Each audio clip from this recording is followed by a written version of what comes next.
Saya Maria Neganobi dengan NIM 251F 133. Saya Zahra Kaulia Fatona dengan NIM 251F 139.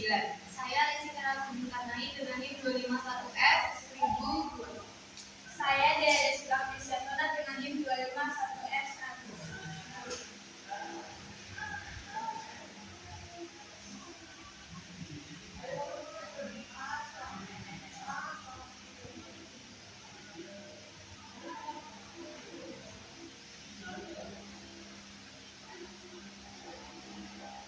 Saya Mahdi Ishak dengan NIM 251F 158.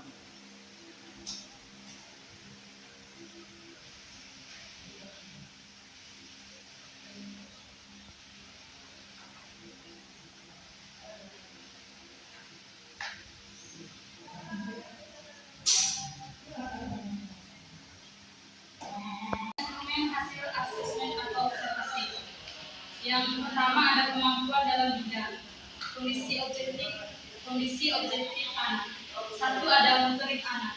Di sini ada dua, motorik kasar dan motorik halus. Motorik kasar anak yang kami observasi kemarin, anak tidak bisa berjalan karena otot kakinya lemah. Tetapi anak mampu berjalan apabila menggunakan alat bantu walker. Dan itu ketika dia ada di rumah, dia menggunakan alat bantu walker untuk kegiatannya sehari-hari di rumah. Tapi ketika di sekolah, mobilitas yang dia gunakan yaitu menggunakan kursi roda. Yang berikutnya ada motorik halus. Anak mampu menulis dengan baik dan menggunting lurus dengan baik. Tetapi jika menggunting zigzag, anak mengalami kesulitan di tangan bagian kiri karena memang tangan bagian kirinya mengalami kekakuan. Yang berikutnya, yang kedua ada kemampuan bahasa. Ada secara pasif, anak memahami perintah-perintah dan maksud dari lawan bicara. Ketika ada orang yang mengajak dia berbicara, anak mampu merespon dengan perintah-perintah tersebut. Secara aktif, anak mampu berkomunikasi dengan lancar, tetapi apa yang dia bicarakan kadang kurang jelas. Ketiga, ada kondisi fisik. Kondisi fisik anak dalam melakukan gerak. Anak mengalami hambatan pada tangan bagian kiri yang tidak berfungsi secara maksimal. Baik, yang pertama di sini saya akan menjelaskan tentang anak yang berinisial I, bertanggal lahir di Jember 8 Agustus 2007, tanggal pemeriksaan 7 Mei 2026, dan pemeriksa adalah kami kelompok 1. Di sini saya akan menjelaskan instrumen identifikasi anak dengan hambatan motorik. Yang pertama, apakah anak tersebut memiliki salah satu atau kedua kaki kaku, layu atau lemah? Jawabannya adalah tidak. Yang kedua, salah satu atau kedua tangan kaku atau layu atau lemah? Jawabannya adalah iya.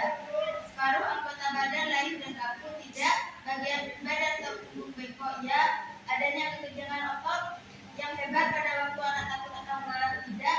Sering terjadi gerakan-gerakan tak terkendali yang timbul di luar kemauan anak? Tidak. Sering salah gerakan atau tidak tepat untuk memasukkan makanan ke mulut? Tidak. Sering muncul gerakan-gerakan kecil berulang-ulang sehingga merupakan getaran atau tremor? Tidak. Gerakan tampak sangat lamban dan kasar karena adanya otot-otot yang kaku atau layu? Ya. Jadi anak yang kami identifikasi ini memiliki hambatan fisik pada kedua kaki dan tangan yang kiri. Jadi tangan dan kakinya itu seperti kaku, lemas. Jadi tapi dia tidak memiliki hambatan seperti tremor dan lain-lain.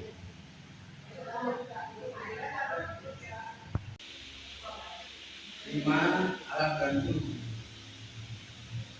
memasang dan melepas alat bantu,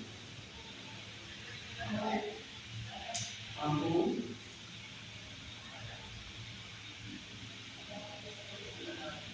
menggunakan alat bantu dengan benar, mampu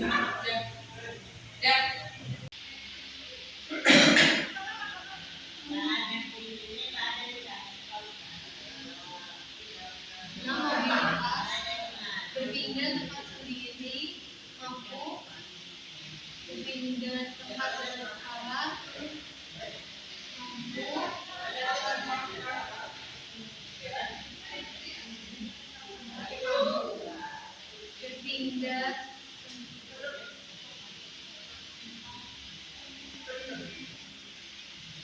pindah tempat dengan membawa benda, tidak.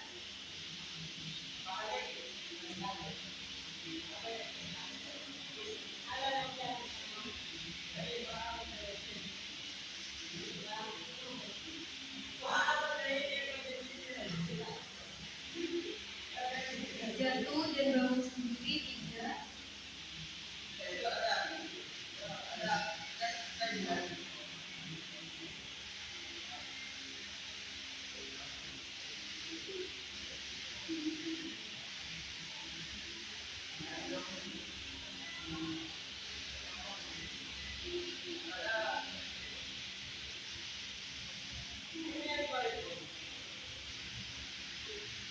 Mengambil tangan.